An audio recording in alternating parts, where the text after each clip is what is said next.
Hello दोस्तों, कैसे हैं आप सब लोग। तो यहाँ हम बात करेंगे भारतीय शेयर बाज़ार की और स्टॉक मार्केट में मंगलवार को कैसा रुख रह सकता है, सोमवार को रुख कैसा था और मंगलवार को क्या ट्रेंड हो सकता है, इसके बारे में पूरी चर्चा करेंगे। तो वीडियो में एंड तक बनिए, लाइक कीजिए, सब्सक्राइब कीजिए, फॉलो कीजिए। यहाँ पर हम आपको बताएंगे क्या इंपॉर्टेंट ट्रेंड और इम्पॉर्टेंट लेवल्स हो सकते हैं मंगलवार के लिए। सबसे पहले सोमवार की बात। सोमवार को स्टॉक मार्केट में एक मिला जुला कारोबार देखने को मिला। हालांकि सैटरडे और संडे के एक पैनिक के बाद हमने एक गैप डाउन ओपनिंग होती हुई देखी, मगर वहाँ से मार्केट में एक शानदार रिकवरी देखने को मिली और फाइनली इक्विटी बाजार Nifty, bank Nifty, Sensex, small cap Nifty, mid cap Nifty सभी अपने फ्लैट नोट पे क्लोज होती हुई नजर आई, या यूँ कहें कि नेगेटिव क्लोजिंग नहीं हुई, almost flat to positive closing होती हुई दिखाई दी। मार्केट में लोअर लेवल से रिकवर होता हुआ नजर आया। तो यहाँ अगर हम देखें तो निफ्टी करीबन 24,211 के लेवल पे क्लोज हुई, बैंक निफ्टी 58,131 के लेवल पे, सेंसेक्स 77,616 के लेवल पे। वहीं अगर हम बात करें स्मॉल कैप निफ्टी और मिड कैप निफ्टी भी पॉजिटिव नोट पे क्लोज हुई। तो हमने देखा कि सोमवार के दिन हालांकि बाजार की ओपनिंग तो नेगेटिव हुई थी, बट फाइनली क्लोजिंग पूरा जो गैप डाउन ओपनिंग था वो रिकवर हुआ और finally market flat to positive note पे क्लोज होती हुई नजर आई। तो ये इंडिकेट करता है कि मार्केट्स ने अब जो यूएस ईरान का इशू था उसको अब डिस्काउंट करना चालू कर दिया है। तो कहीं ना कहीं यूएस और ईरान की जो लड़ाई है उससे कोई खास इम्पैक्ट मार्केट में आता हुआ नहीं दिखाई दिया और मार्केट्स ने उसको डिस्काउंट करना चालू कर दिया और मार्केट अपने लोअर लेवल से रिकवर होती हुई नजर आई। तो यहाँ अगर हम देखें तो सबसे ज़्यादा रोल प्ले किसने किया, यहाँ अगर आप देखेंगे तो सबसे ज़्यादा इंपॉर्टेंट सपोर्ट आया आईटी सेक्टर से, वहाँ से कुछ सपोर्ट आया लाइफ इंश्योरेंस के सेक्टर से, अगर आप देखेंगे तो कुछ सपोर्ट आया ऑटो सेक्टर से।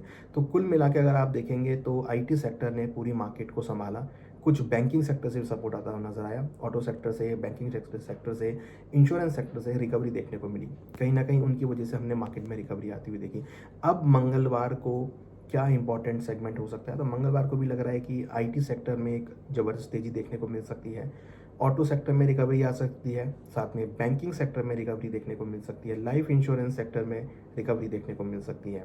इंपॉर्टेंट लेवल कौन कौन से हैं निफ्टी में, वही इंपॉर्टेंट सपोर्ट 24,000 और 23,800 इंपॉर्टेंट सपोर्ट है, रेजिस्टेंस है 24,300 और 24,500, ये इंपॉर्टेंट सपोर्ट रेजिस्टेंस लेवल है। बैंक निफ्टी में इंपॉर्टेंट सपोर्ट है 57,500 और 57,000, रेजिस्टेंस है 58,600 और 59,000, तो ये रेंज रहेगी। सेंसेक्स में इंपॉर्टेंट सपोर्ट है 77,000 और 76,000, रेजिस्टेंस है 78,000 और 79,000।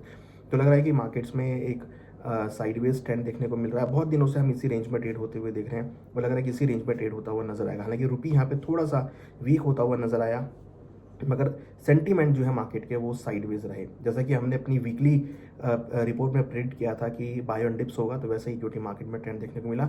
मंगलवार को भी लग रहा है कि भारतीय शेयर बाजार में रिकवरी देखने को मिल सकती है। लोअर लेवल से आपको बाइंग एक्यूमुलेट होती हुई नजर आएगी, जहाँ कहीं ना कहीं ऑटो सेक्टर से, आईटी सेक्टर से, बैंकिंग सेक्टर से सपोर्ट आता हुआ नजर आएगा। तो यहाँ पर हमें लगता है कि बैंकिंग या बैंक निफ्टी इस बार मार्केट को लीड करती हुई नजर आएगी और मार्केट में रिकवरी देखने को मिल सकती है। तो मंगलवार को हालांकि एक्सपायरी है, इसका ध्यान रखना बहुत ज़रूरी है, और एक्सपायरी में हम जनरली देखते हैं कि भावों में हायर लेवल पे गिरावट देखने को मिलती है। तो अगर निफ्टी अपना रेजिस्टेंस लेवल नहीं ब्रेक करती है तो आपको फिश कॉस्टर्स अप्रोच अपनानी है। हालांकि जो सपोर्ट लेवल है वो बहुत स्ट्रॉन्ग सपोर्ट लेवल है, वो अगर ब्रेक होंगे तो फिर भावों में गिरावट देखने को मिलेगी। तो हमें लगता है कि मंगलवार को भी बाजार 23,800 से लेकर 24,300 के बीच ही मूव करते हुए नजर आएंगे और इसी रेंज में भारतीय बाजार रह सकते हैं।